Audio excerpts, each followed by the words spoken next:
Puwersahang pinaalis ng doktor ang pulubing lalaki sa hospital dahil sa hindi nito pagbabayad ng bill hanggang sa dumating ang kanyang anak. Pinalayas ng doktor ang isang pulubing lalaki sa hospital dahil sa hindi nito pagbayad ng bill. Ilang linggo ang makalipas nang madiskubre nila kung sino ang lalaking yun ay napaluhod sila at agad nagmakaawa. Isang lalaki na nasa 74 na taong gulang ang nakaratay sa kama ng hospital.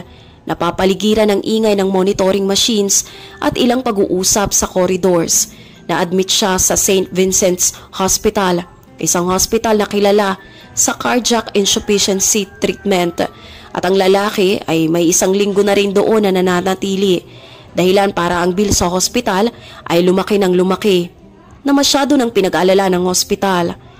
Ang halaga ay naging higit pa para mabigay alarma sa administrator.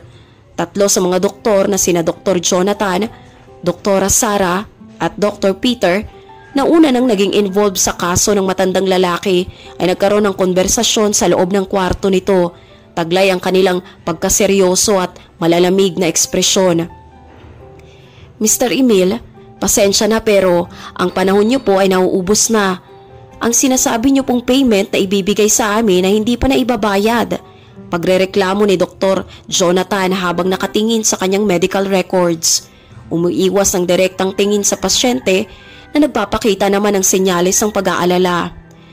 Nauunawaan ko po pero sinabi ko po sa inyo, ang anak kong lalaki ay darating para bayaran ng lahat.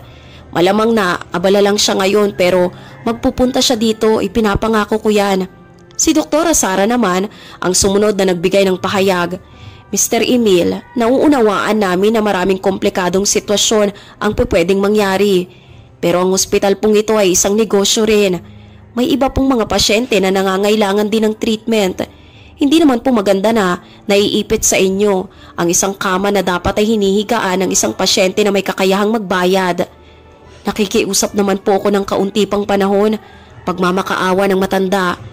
Alam ko na darating ang aking anak para bayaran ang lahat ng kinakailangang bayaran. Ang mga doktor ay nagkatinginan. Dito na nagawang magsalita ni Dr. Peter na kanina pang nananahimik. Ganun po ba? Sige po, bibigyan pa po namin kayo ng 1 linggo. Kapag ang kabayaran po ay wala pa sa puntong yun, ay kinakailangan na po namin gumawa ng pwersahang pag-akto. Maliwanag po ba? Hindi naman po namin gusto na umabot pa ito sa ganong sitwasyon. Pero may kanya-kanya po kaming responsibilidad na kailangan pong gampanan. Sumang-ayon naman si Emil sa kasunduan habang nakadarama na magkahalong kaginhawaan at takot. Maraming salamat. Ang 1 linggo ay sapat na siguro. Ang 3 doktor na ay lumabas na ng kwarto na napupuno pa rin ng pagdududa at prostrasyon. Nadidismaya sila dahil sa pagiging delay ng lalaki sa pagbabayad ay malaking komisyon din ang hindi nila nakukuha. Si Emil naman ay sadyang nanlulumo naman habang nakahiga sa ospital. Siya ay naiwan na namang mag-iisa at may malalim na iniisip. Umaasa na lamang siya na makalipas ang ilang araw ay mareresolbahan din ang lahat. Naiirita na ng husto ang mga doktor sa matandang si Emil Gonzales ay may 1 linggo nang na-admit sa kanilang ospital at tumatanggap ng treatment na walang binabayad na kahit na magkano. Napahawak na lamang si Emil noon sa kanyang dibdib dahilan sa matinding paninikip ng kanyang puso. Pero ang kanyang itsura ay nagbigay ng malisyosong pagtingin mula sa reception staff ng hospital maging sa ilang doctors na naroroon. Sigurado ba kayong i-a-assist yung matandang lalaki na yan? Sambit ng isang nurse kay Dr. Jonathan.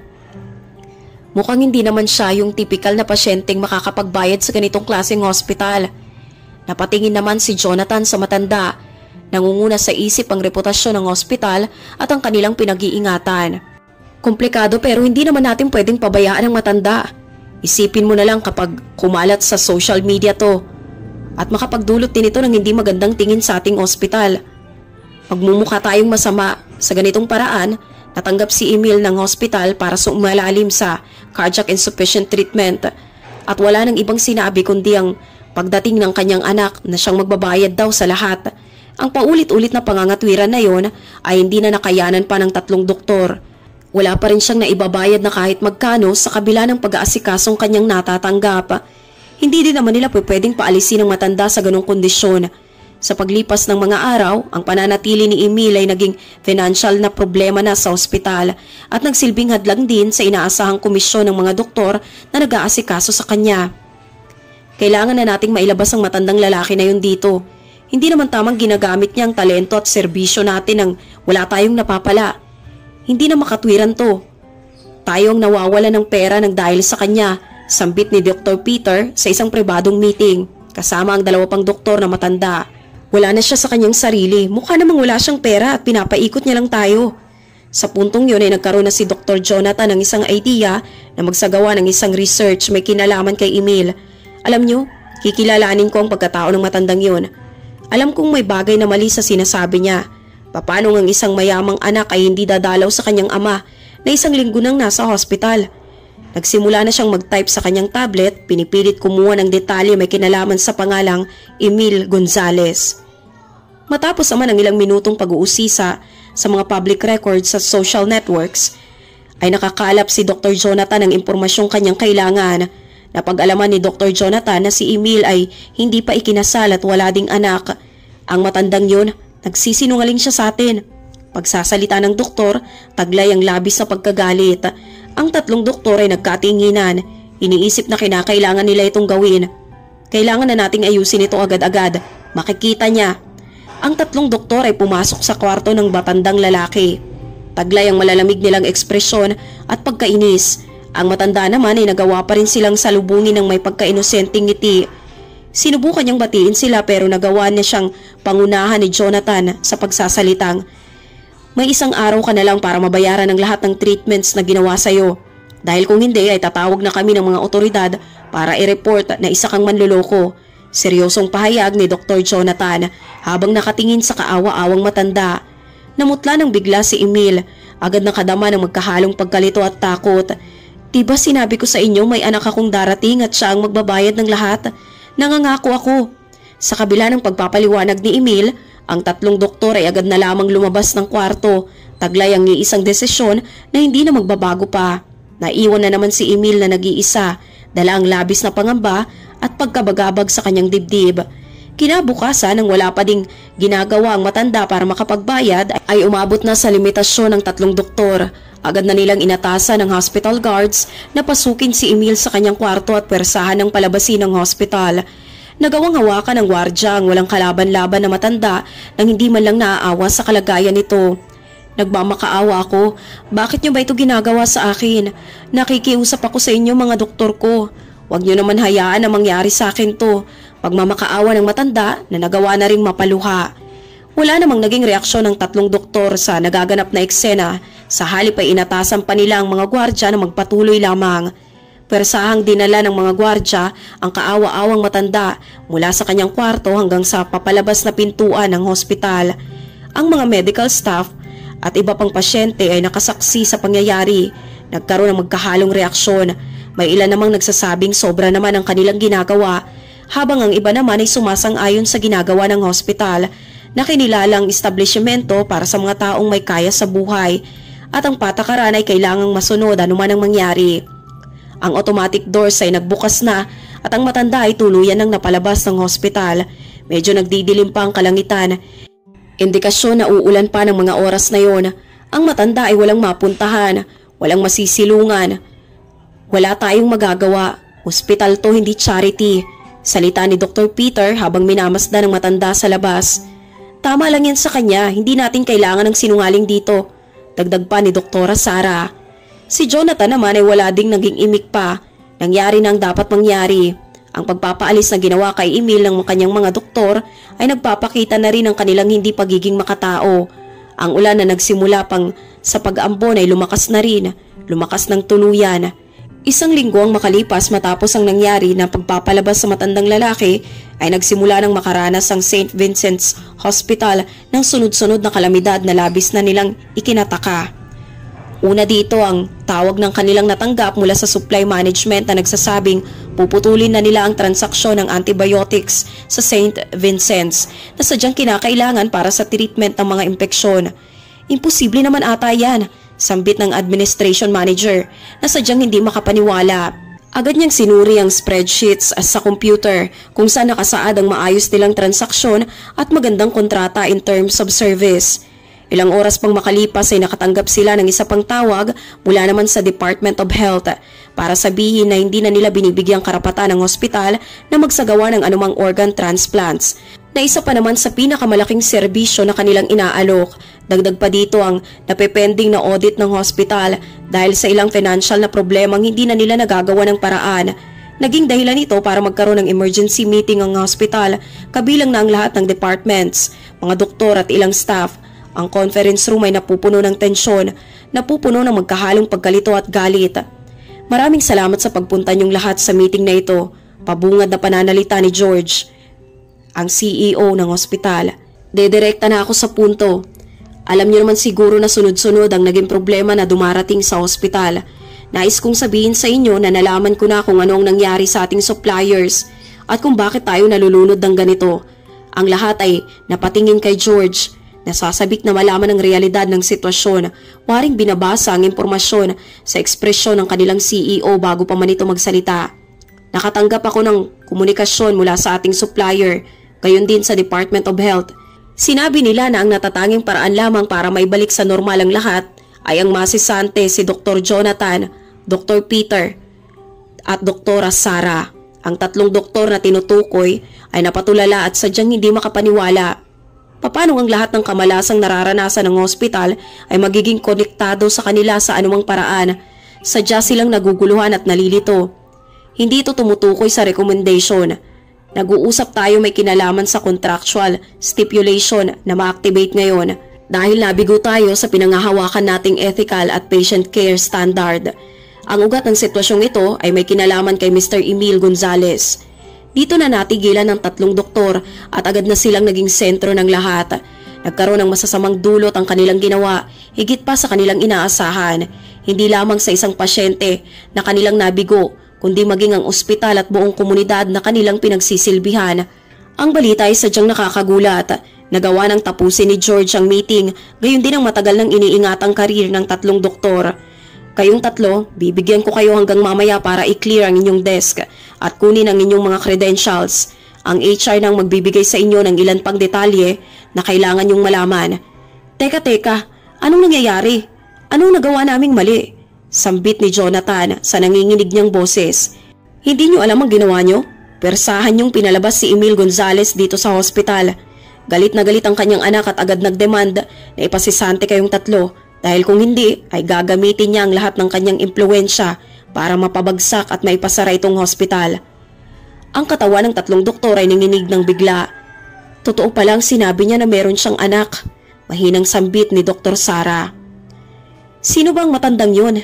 Mukha naman siyang pulubi nang magpunta siya dito. Nagawa pa namin siyang imbestigahan at ayon doon sa aming nalaman ay wala siyang anak.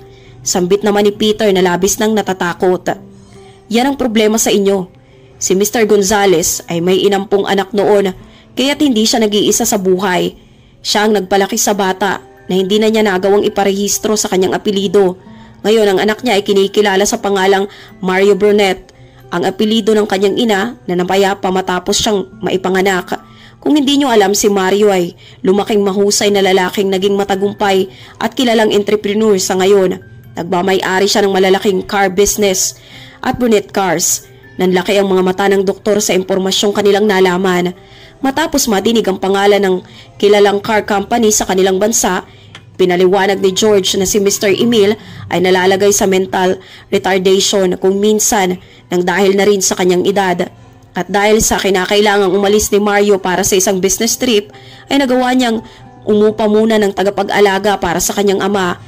Pero hindi naging mapagbantay ang tagapag-alagang yun, kaya't nang sumpungin si Emil ang kanyang problema, ay nagawa niyang makalabas ng mansyon nang hindi niya napapansin. Naglakad-lakad mag-isa si Emil sa kalsada at napadpad kung saan. At doon pagsapit niya, sa harapan ng isang ospital ay nakadama siyang bigla ng matinding pananakit sa kanyang dibdib. At doon na nga nagawang magsimula ng lahat. Nagawa siyang tanggapin ng hospital ng walang paunang bayad at nagdagal siya ng 1 linggo nang wala pa ring binabayarang kahit ano. Wala naman ding ibang nakakakilala sa kanya at wala din silang idea kung sino ang dapat tawagan. Dumating ang matanda nang walang tinataglay na anumang dokumento at wala na rin siyang maalala. Nang mawala ang matanda ay agad nang nataranta ang kanyang tagapag-alaga na agad namang itinawag kay Mario ang problema. Matagal ding hinanap ni Mario ang kanyang ama at nang matagpuan niya ito, nang malaman ang nangyari ay labis siyang nagalit at nadismaya. Nagawang bilhin ni Mario ang ospital sa malaking halaga para agad mapatalsik ang 3 doktor. Wala na rin silang magawa kundi magmakaawa. Mr. George, pakiusap naman. Hindi nyo naman kami pwedeng sisantihin ng ganun lang. Ang trabaho namin dito ay parte na rin ng aming buhay. Alam nyo ang tama. Mukha namang wala kayong nauunawaan sa sinasabi ko. Sa totoo lang, isa kayong kahihiyan sa inyong propesyon. Walang sino man ang dapat matrato ng masama gaya ng ginawa nyo sa kaawa-awang matanda. Ang medisina ay isang makataong propesyon. Pakiusap po, bigyan nyo naman po kami ng isa pang pagkakataon. Gagawin po namin ang lahat para maitama ang aming pagkakamali. Pasensya na pero ang desisyon ay hindi naman ang galing sa akin at hindi na yun magbabago pa. Mag-ayos na lang kayo at umalis ng mahinahon. Ang 3 ay nanatili muna doon ng ilang saglit bago magtungo sa pinto papalabas ng conference room. Pero natigilan naman sila nang mabungaran si Mario kasama ang kanyang ama. Makikita mo sa mukha ni Mario noon ang labis sa pagkagalit at emosyon. Tiningnan niya ng diretso ang 3 walang pusong doktor at nagsabing, "Wala kayong karapatan na maging doktor. Ang ginawa niyo sa aking ama ay walang kapatawaran. Umaasa ako na matatandaan niyo ito hanggang sa kaduluduluhan ng inyong buhay." Wala nang salita pang masabi ang 3 at napayuko na lamang. Sila ay umalis na lamang dala ang kanilang pagsisisi. Ang ospital ay nagkaroon na rin ng panibagong pagsisimula sa ilalim ng pamamahala ni Mario. Maraming guidelines ang na-implement na nagbibigay tuon sa empatsya, dignidad at karapatan ng mga pasyente. Isang ethic committee din ang naisagawa para siguraduhin magiging maayos ang shelter, anuman ang kanilang itsura at antas sa buhay. Para sa araw na yon ay hinahayaan na lang ni Mario na maging halimbawa ang 3 doktor sa iba na dapat ay itrato ng medical team ang bawat pasyente ng patas, anuman ang kanilang kalagayan, mga kondisyong nagmula kay Mario. Bilang bagong namumuno sa hospital, bukod kay Emil noon ay madami ding mga pasyente ang sunod-sunod na nagreklamo. Hindi lamang sa hospital kundi sa 3 doktor na walang ginawa umano kundi ang abusuhin at maliitin ang mga nagiging pasyente nila. Simula ng araw na yon, ang hospital ay naging lugar na hindi lamang para sa mayaman kundi para sa mga mahihirap na rin na nangangailangan ng medikal na tulong. Nagawa ding mag-invest ni Mario para magkaroon ng dagdag na pasilidad ang ospital at mga gamit. Ibabalik nila ang dating dignidad at magandang kultura ng hospital.